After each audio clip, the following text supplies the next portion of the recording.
Okay. I'll just move some things around here.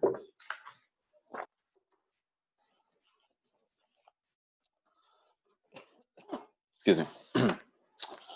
Okay, so we'll start with number one. The weight on the end of a spring bobs up and down one complete cycle every 5 seconds. So remember, period is the length of time it takes for one cycle. So the period is 5. That's all it is. So remember, the period is a time to complete one cycle. That's all. So that's number one. Let's keep moving. 3. Sound waves in air are a series of, so when you have sound going through air, we did talk about condensation verifications. It is disturbing the medium, and you do have high and low pressure regions. So it's actually going to be D for that one.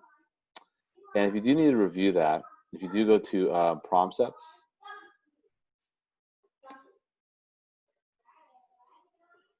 and we talked about sound, I think in chapter 7.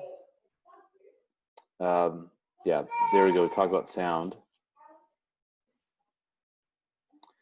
And you can see all the information there on that. I mean, of course, it was all filled out, and you have the solutions up there as well. But we did talk about different pressures, verifications, condensation, and how it's disturbing the air, so or causing these vibrations. So that's why it's going to be all the above for 3. 5. Noise canceling earphones are an example of, we haven't really talked about that, so don't worry about that one, but it's B, destructive interference. That's when sound waves kind of come together, but they come together in such a way to make the waves lower or lower in amplitude. So like constructive is when 2 waves come together and they get bigger.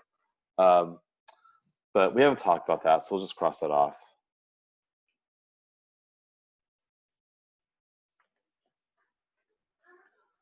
Let's look at 7. Okay, compared to a sound at 10 decibels, a sound at 50 decibels has what kind of intensity? So obviously we're going up by 40, but remember there's a logarithm involved with the equation here. And every 10 decibels causes a 10-fold increase. And 10,000 is obviously 10 to the 4th power. So the answer is going to be C. But let's actually look at the formula so you guys get a better feel for that. So I'm going to pull up our notes again. So again, I strongly suggest you review your notes, all the problem sets we've done. And videos are up there too, so you can go to Schoology and rewatch videos if you guys want. They're all on the updates. Not that one, sorry. This one. So there's a formula. It's 10 decibels times log of I over I0. I0 is like your initial intensity, and I is your higher intensity. So you want to know how the intensities compare. Intensity is given by this weird unit, watts per meter squared. But sound level, the level of sound, is given by decibels, which is the output. So let's actually look at that one more time. So compared to a sound at 10 decibels, the sound at 50 decibels has what times the intensity? So what you do is, if we focus on this right now, so 10, and the formula again looks like this. Beta equals 10 times log of that. So let's do that again.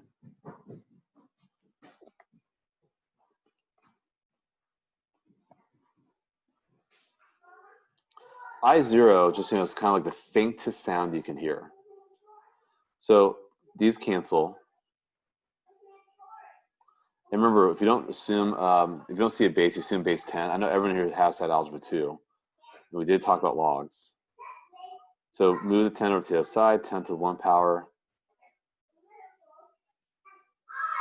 So your I equals 10 times I0. That's initially what we got. Now, what if we actually go up to 50 decibels? So now 50 equals 10 times log of I over I0. Those cancel, so that becomes 5 log base 10. So 10 to the 5th power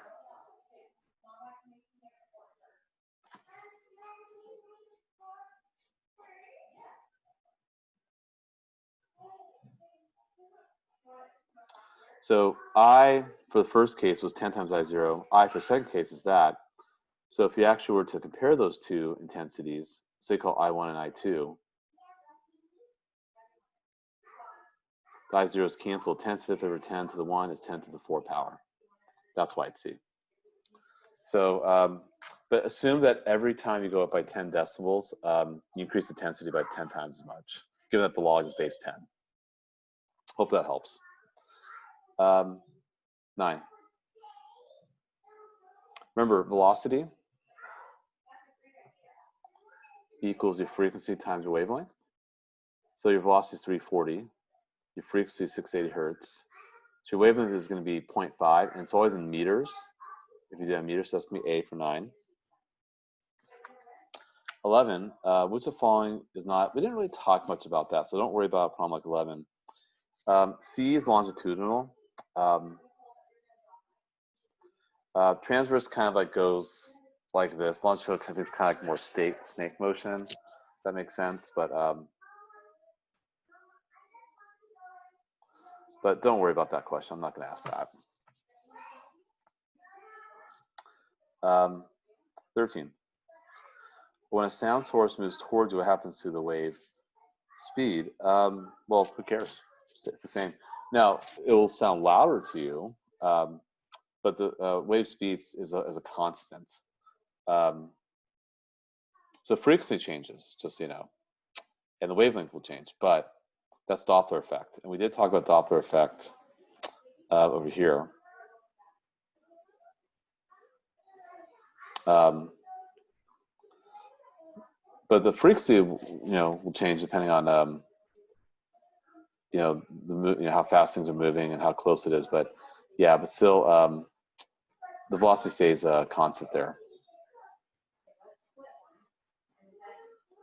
So that's going to be a C for 13. 15. A wave has 2 crests and 2 troughs each second. So it means there's 2 cycles. So it means that if you were to draw a wave, that's a crest. Trough is the bottom part, and that's a crest, and that's the bottom part again. So crests are the top, troughs are the bottom. So you have 2 cycles in 1 second.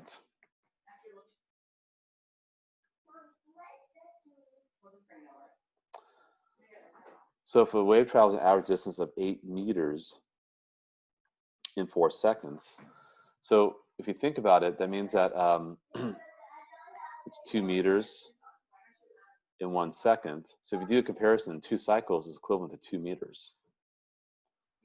And a wavelength is the length of 1 cycle.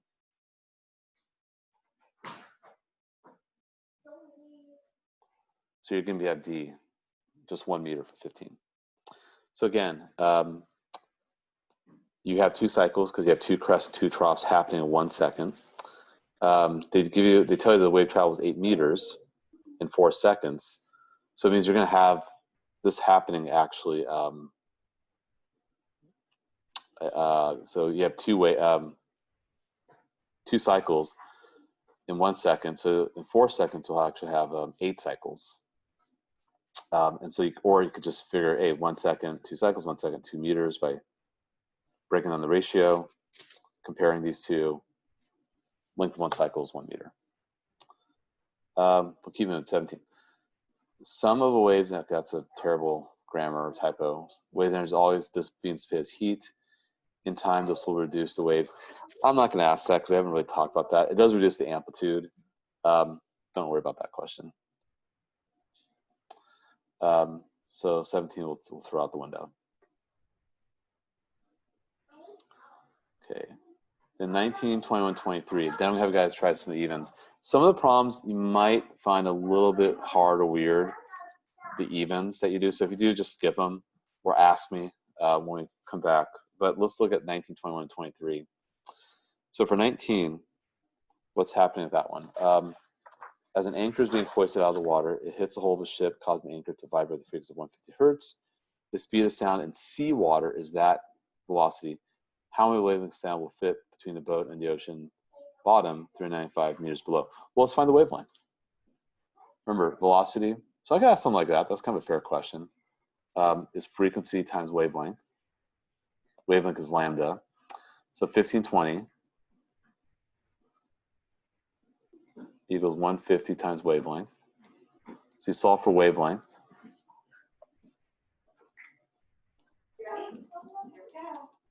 Which is 10.13. And you're going 395 meters below, so you want to know how many wavelengths happen. So 395 divided by 10.13 is about 38.9, or roughly 38, 39 wavelengths we expect. Well, 38.9, so you're not doing 39 full wavelengths, I suppose. So you could say 38. For 21, you know, 2 seconds away from an echo in a canyon. What is distance to the wall of the canyon? Well, this one actually you would have to know the speed of sound.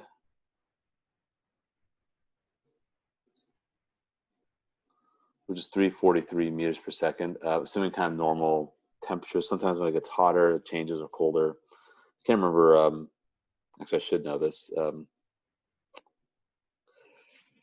how sound changes with temperature, but let's not worry about that for now.